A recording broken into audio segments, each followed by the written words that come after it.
President Roosevelt said in a statement today that the Japanese have attacked the Pearl Harbor, Hawaii, from the air.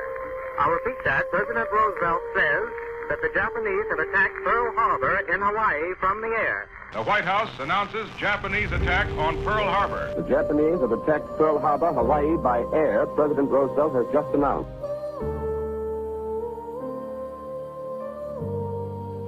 Declaring that a state of war exists between the government of Germany and the government and people of the United States. Ladies and gentlemen, the President of the United States. Yesterday afternoon at about 4:30, the war in North Africa came to an end. The King of Italy has accepted Mussolini's resignation. The Italian armed forces have surrendered unconditionally, and an armistice has been granted. 2 hours ago, Italy declared war on Germany.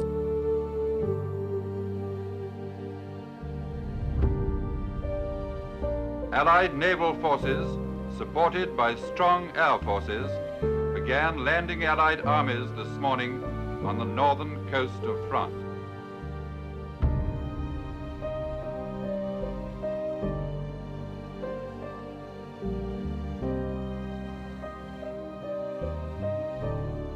The liberation of Paris means the beginning of the end of Nazi domination of Europe.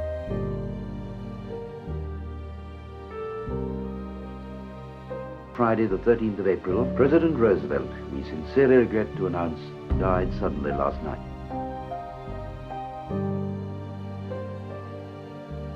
The German radio has just announced that Hitler is dead. Der Führer ist gefallen. General Jodl signed the act of unconditional surrender.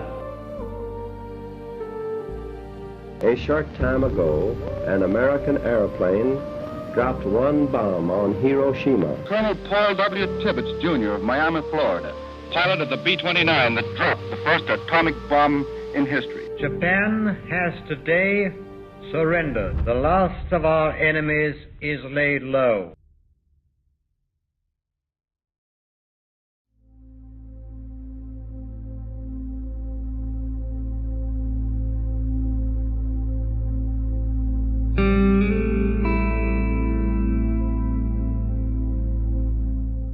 My name is Thomas William Blosser, probably known better as Bill from the William. Yeah, veteran of World War II, Korea.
Yeah, I started school in Iowa, and we started first grade there at 5 years of age. So when we moved to Illinois, I was a year younger than any of the kids in my class. So I graduated from Harlem June 1946. and I enlisted in the Army, actually in the Airborne. I was in the 101st Airborne. Well, I was real lucky. I had an older sister that took care of me. She was a Rosie the Riveter, among other things. But she played hardball against the Rockford Peaches. My mother was a semi-professional pitcher in Iowa. My dad managed the team. That's where they met.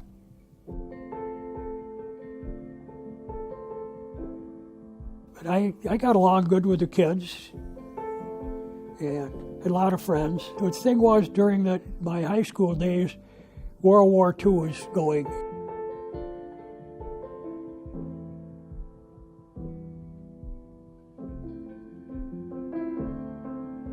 My brother was in the Pacific. He got shrapnel in his legs.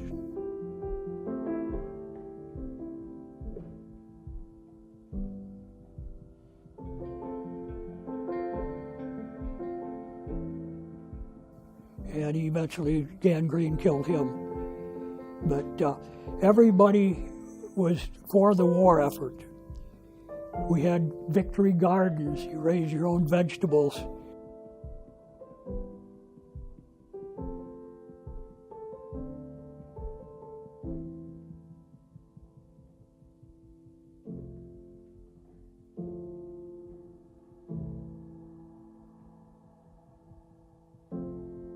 We even had a pig called Victory, Vicky. So actually, what my main interest was getting over doing my share. And it was just, everybody was that way. I wasn't any different than anybody else.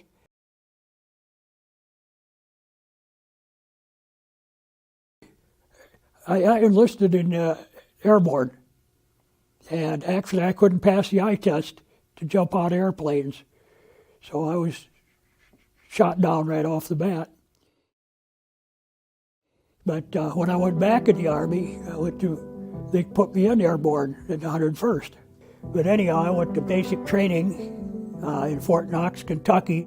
It was rough training. I mean, it was 8 weeks. And they had physical training, PT.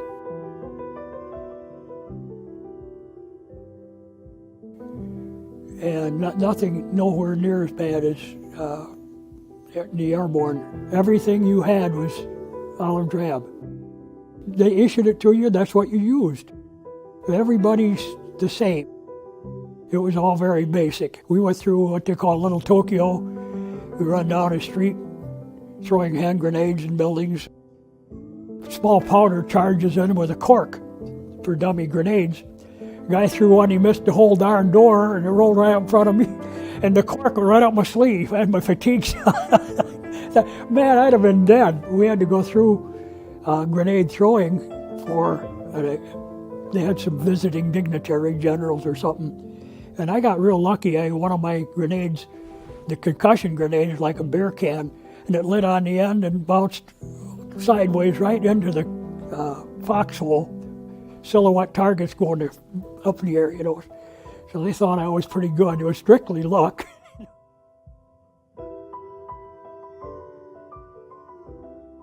But they called me. I went down to Breckenridge, and I went through 101st Airborne training there.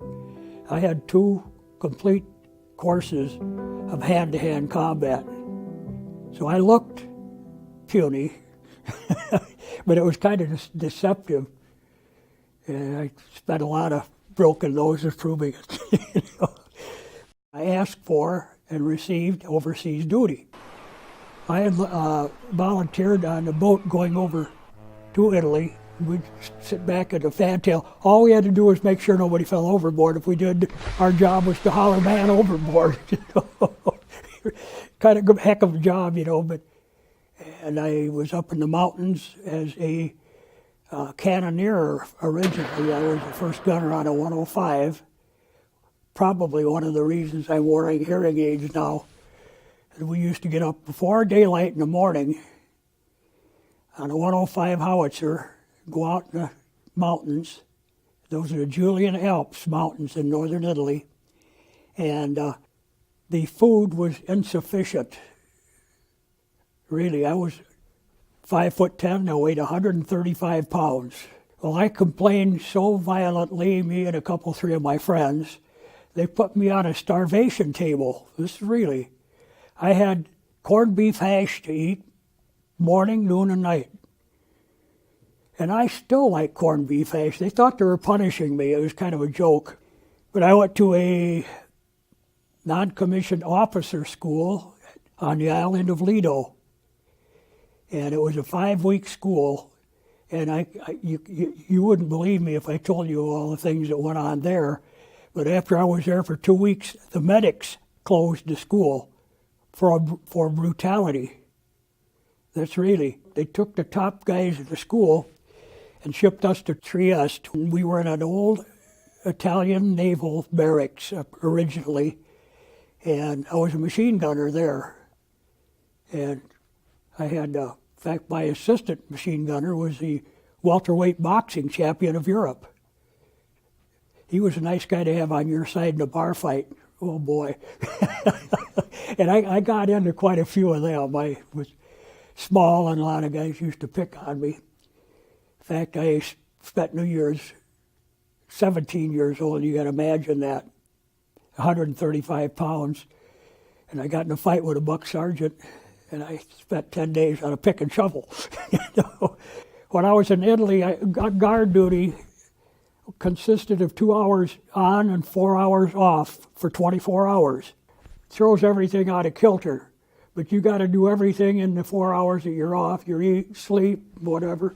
But can you imagine? I was in charge of the guard more than I was private of the guard. Mind you, this is at 17 years old.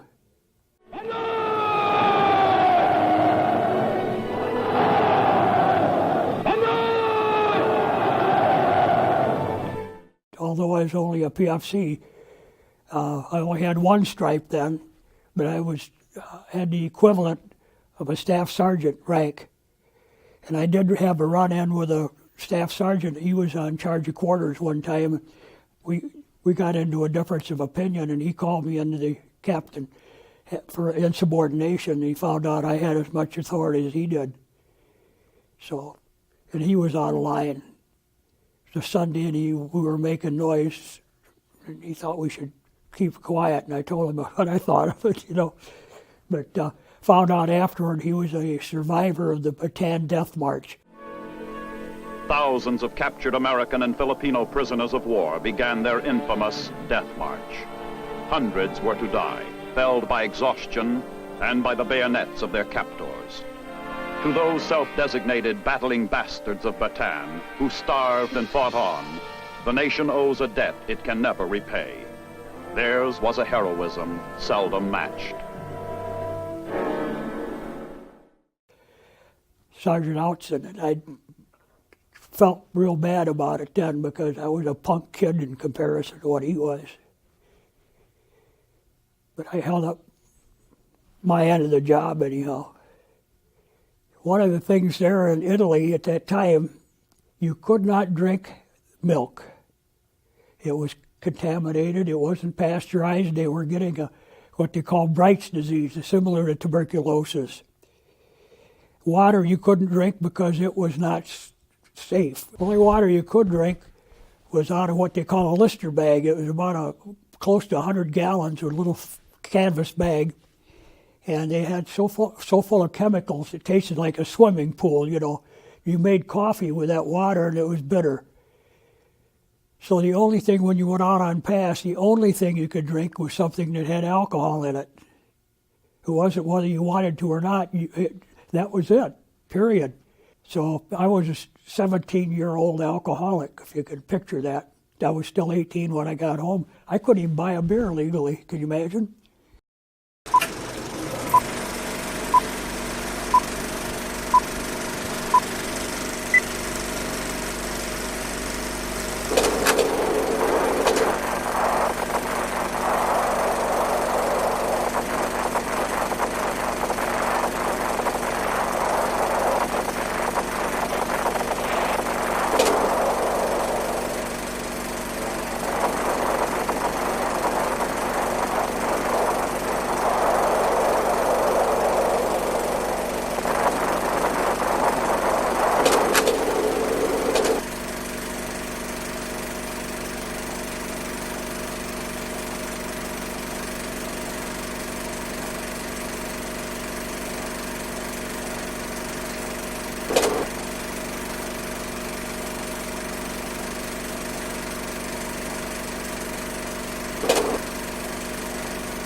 And so I went to Beloit for a little over a year, and the Korean War started. Harry Truman sent me a letter stating how nice I was and how they could use me in Korea, so I got on the next boat. You know?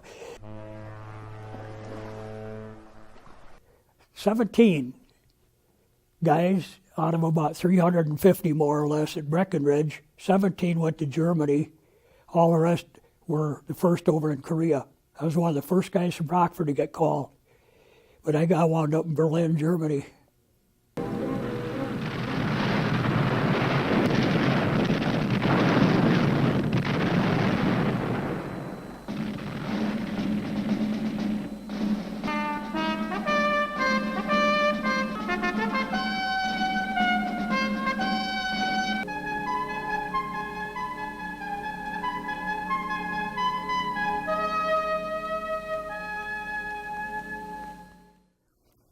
But I spent a little over a year in Berlin, and we went in through East Germany. At that time, the Korean War is going on. The Chinese and Russians are killing Americans over in Korea. We're surrounded by millions. It's kind of hard to imagine the pressure of not being able to go where you want to go. And one of the guys, one of my bowling buddies, absolutely went off his rocker. They sent him home in a straitjacket. But that's the kind of pressure we were under. I thought to myself, I had an option. I was either going to go bonkers like my friend or stay drunk. It was an easy decision for me. Like I said, I was a heavy drinker.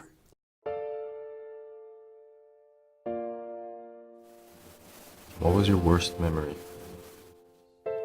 I think it's seeing the people in mostly Italy. I felt so sorry for the people. It was kind of hard. We're partially responsible, but when you see what the Germans did over there, you go to places like Dachau, and you see how the people lived through no fault of their own, you know. Most of the Italians didn't want anything to do with Mussolini or, you know. I never met a German that liked Adolf. At least they'd never admit it. If you didn't appreciate what you have here, after seeing how other people live in other countries, when you see displaced persons, people have lived all their lives maybe in one place and they're uprooted through no fault of their own whatever, and they're pushing a wagon or a wheelbarrow or a baby carriage or something with all their worldly possessions, pushing it along the road in lanes, and thousands of people not knowing where they're going to spend the night or where they're going to eat, selling their brother, their sister, or whatever, things like that. And you see how these people live. If you don't appreciate what you got here, you ain't all there. Really. And I know one thing for sure. I appreciated it.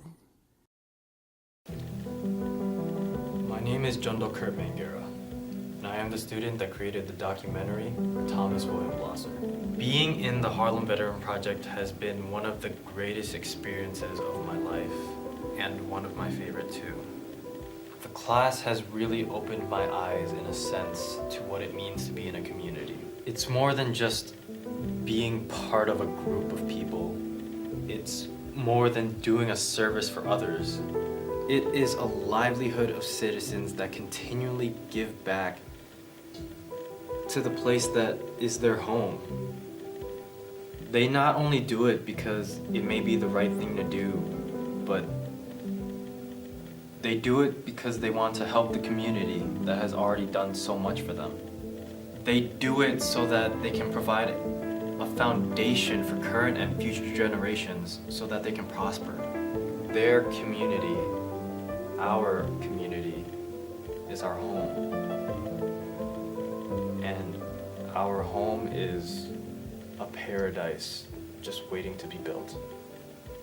To Thomas Blosser, and the rest of the veterans of our nation, thank you for your incredible service and sacrifice for this community and for America.